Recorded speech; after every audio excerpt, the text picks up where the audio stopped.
So David Seymour, Deputy Prime Minister on Herald Now this morning, told us it's a victory for common sense and against mob rule.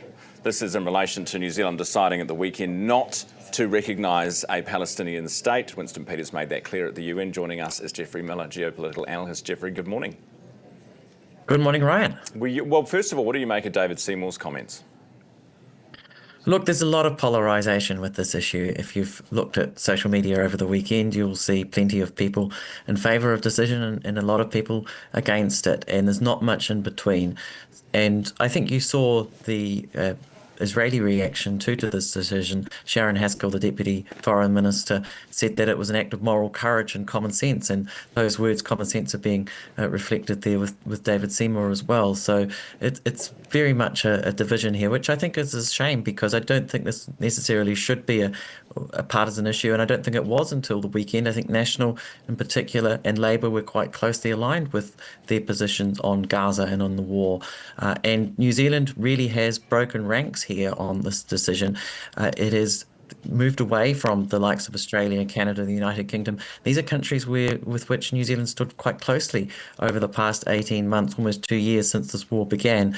It has issued many joint statements with those countries and had held quite close relations with those countries in terms of the war in Gaza. So it is a surprise in that sense. Does that not, therein lies the point, Jeffrey, the war in Gaza, as opposed to the practicalities of recognising a Palestinian state for which there is currently no elected government?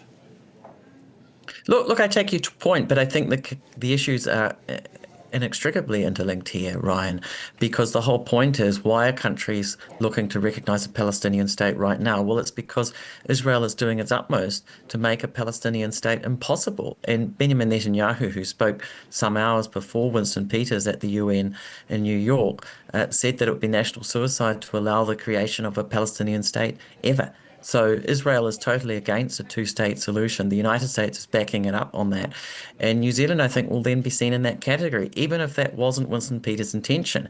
He said, Winston Peters, at the UN, that it's a case of when, not if, for New Zealand's recognition of a Palestinian state. And he made some good arguments. I mean, some of these arguments have merit, that there isn't a state to recognise, there's no viable state, in the conventional sense of recognition of states. Winston Peters' arguments make some sense. But I think in the end, New Zealand will just be an absent dot on the map. And there's an ever diminishing group of countries that do not recognise a Palestinian state. 157 states out of 193 now recognise one. New Zealand will be one of the outliers from here on in, unless New Zealand changes its mind, perhaps recognises a Palestinian state in the coming months, years, who knows. All right, Jeffrey, very quickly, I want to get your hot take on the drone situation. They haven't come out and said, the Europeans, this is categorically Putin and Russia, but who else is it, The drones, we've got the fighter jet incursions. It's happening not just in Europe, but Alaska. They've been doing that for months, but again, over the weekend, and the Americans coming to intercept. What's Putin's game plan here? Well, look, there are a lot of claims and counterclaims flying around. I think we've got to be really careful with looking at these. We've got to find some evidence. When it comes to the drones in Denmark, there's still no evidence at all that Russia is behind them. There's a lot of conjecture. And you have to remember those drones over New Jersey and the United States at the end of last year, the drones above Gatwick Airport in 2018.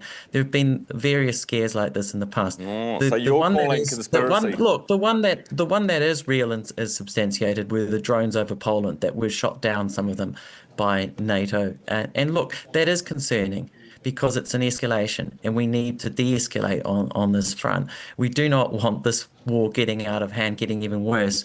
Look, one war is bad enough in the Middle East. The war in Ukraine grinds on. Look, it's a desperate situation for the world geopolitically, and we need cooler heads here. We need more diplomacy, more de-escalation, more dialogue, because we could end up with a declared war between NATO and Russia instead of just an undeclared one, and it would just spell disaster for the world. Exactly.